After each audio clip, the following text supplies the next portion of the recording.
Today on Newsbeat, we have an update on the shooting at the Naval Command Headquarters in Washington, D.C.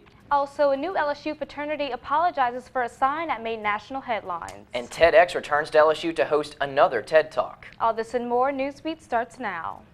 I'm Amber, Washington. Thanks for joining us. Bill Parrish. Broussard was Technology created to bring about wealth and efficiency. Good evening and welcome to Newsbeat. I'm Amber, Washington. And I'm Michael Edmondson. Thanks for joining us. 13 people are dead and dozens others injured following a shooting rampage at the Washington Navy Yard. Among the dead is a Texas man who authorities have identified as the least one of the gunmen. Right now, the manhunt continues for the possible second suspect. The New York Daily News reports 34-year-old Aaron Alexis, a contractor, apparently used the identification of a former worker on the base to get past security. Once inside, authorities say he opened fire. LSU fraternity Delta Kappa Epsilon receives backlash due to offensive sign hung over the entrance to the frat house this Saturday. The sign mocks the 1970 massacre where the Ohio National Guard opened fire on 2,000 Kent State students, killing 4 and wounding 9. On Sunday evening, Deke hung another banner to apologize for their behavior. We go live at the DK house with Delencia Ross as she tells us more about what happened. Well, in other Greek news, this year's Bid Day welcomed a new sisterhood at LSU. Welcomed the new sisters of the sorority Alpha Phi last Thursday on Bid Day. We love Alpha Phi! On Bid Day, new members of the sorority run down Greek Row with their sisters. I didn't think I would make it, but we finally did it. It was so fun. It was just really hot. Greek director Angela Guillory believes Alpha Phi will be a successful sorority on campus. They will be a very competitive chapter. Alpha Phi was added to the Greek system to accommodate the increasing numbers of sorority members. The chapters were getting so large they were almost unmanageable. It's time for an expansion. Everyone is kind of overwhelmed with the number of new members we're getting every year. The new Alpha Phi members were very excited and had great support from other chapter members along with the Vice Chancellor of LSU. Let's go Alpha Phi. The Panhellenic community is excited and we're ready for a new sorority to be here. This is a historic moment for LSU Greek life and I'm so glad to be a part of it. Alpha Phi consultant Katie Burgeon talks about the future plans of Alpha Phi. Fall of 2016, everyone will have the opportunity to live here in the University Press building. They're renovating this house specifically for Alpha Phi. Bid Day for Alpha Phi was fantastic. They accepted 201 women, and now they can call themselves the founding sisters of the sorority. For Tiger TV's Newsbeat, I'm Jackie Massey. Ready to go. We look forward to the good things to come from Alpha Phi. If you are among the thousands of college students across the nation, you probably understand what it feels like to wake up late for class. But before you put the pedal to the metal, make sure you look left and right. You just might find a hidden speeding trap. New technology has surfaced in the fight against speedy drivers.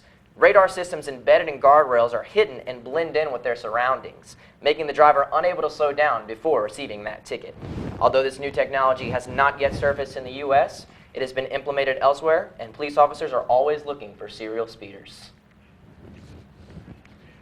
TEDx LSU is back, and this year faculty and students can expect a new and exciting changes. LSU's communication across the curriculum will host the second annual TEDx LSU event on March 29th. It will take place in the Shaver Theater in the College of Music and Dramatic Arts building. This year's theme is Enact. And with this go-around, LSU students will be called to speak.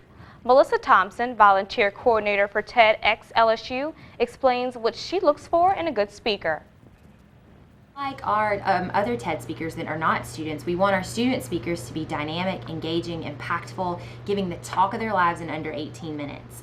They need to be dreamers, thinkers, doers, humanitarians, researchers, geniuses, whatever you may be. That's what we. The student speaker application deadline is September 30th. For more information on the event or how to become a student speaker or volunteer, please visit the website for TEDxLSU.com. The next generation of iPhones are hitting the shelves Friday. Apple allowed pre-orders for the iPhone 5C last week. The iPhone 5s will go on sale Friday and will include a faster processor and an improved camera. The new phone is also more secure, adding a scanner to identify the user's fingerprint. The 5C is more affordable for consumers, mostly due to its plastic shell, and comes in 5 vibrant colors and cases. Apple's redesigned operating system, iOS 7, will also debut with the new phones. It will include new apps in a sleek format. The operating system will be available for iPhone 4s and newer, 5th generation iPod Touches and newer, and iPad 2 and minis. LSU junior Brendan Burley says Apple's decision to create a cheaper iPhone will in turn make it easier for cost-conscious students to create business relationships for the future. I mean, I think that's good because I'll be able to get one, so I can use the Instagram on it to promo my clothing line. It makes it easier to network and stuff like that. Like the Android I have right now is trash. Other features on the new phones will include the AirDrop file sharing app, the iTunes radio streaming service, and a new mail voice option for Siri. We go live now at the DK house.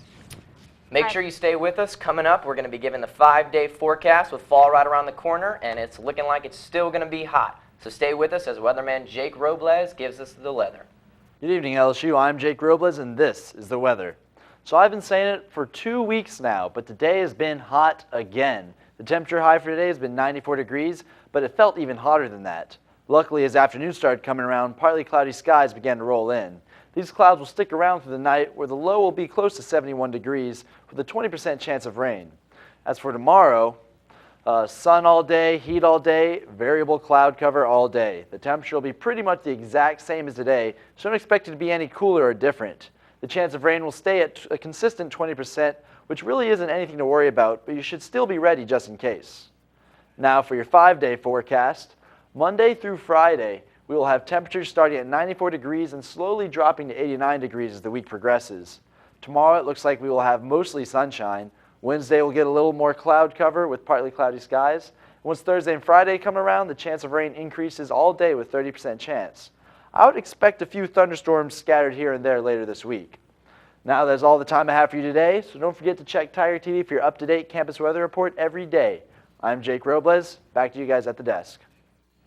Up next, could cavities actually be beneficial to your health? And could teen health habits finally have changed for the better? Find out after break. Welcome back to Newsbeat. I'm Sarah Gastineau with your weekly shot of Medwatch. Do you have a problem with cavities? Because if so, that cavity is no longer considered a problem and could actually be benefiting you. A new study found that people with more dental cavities are significantly less likely to be diagnosed with head or neck cancer. Researchers are saying that the lactic acid bacteria that causes cavities may in fact protect the mucosal surface. Researchers called these findings unexpected, since cavities are a sign of poor oral health, and poor oral health has always been linked to an increased risk of cancer. So although cavities are the second most common health condition, researchers are suggesting that they may not be all that bad. Another unexpected study has just surfaced, revealing that teens are actually becoming healthier. That's right, I said healthier. Researchers found that U.S. adolescents have begun to exercise more, eat fewer sweets, consume more fruits and veggies, eat breakfast more often, and spend less time on the couch watching TV. These results may also explain why childhood obesity rates are leveling off. Although it's a surprise, teens choosing the healthy route is incredible news that could change the face of childhood obesity. Researchers have not yet pinpointed what could be causing the switch in teens, but many possibilities have been found. One tool that a school in Nashville just recently began using is the perfect example of teens becoming healthier. The school is testing out a new desk called the Fit Desk that allows students to exercise while they study in class. It's a desk, but it's also a stationary bike. The bike desk was designed to help combat childhood obesity, and it has certainly met those expectations, but it seems to be helping in other ways too. One student, although skeptical at first, claimed that the desk has actually helped him concentrate and even improved his grades. So how about it, LSU? I would definitely support some fit desks being added to my classroom. Thank you for watching this week's Shot of Medwatch, and don't forget to tune in next week. Back to y'all at the desk. Thanks, Sarah. That's all the time that we have for today. We do apologize for some technical difficulties, but you can watch our full show online at tigertv.tv or on our YouTube channel. And be sure to connect with us on Facebook and Twitter for our latest updates. From all of us at Newsbeat, thanks for joining us. And have a great evening, Tigers.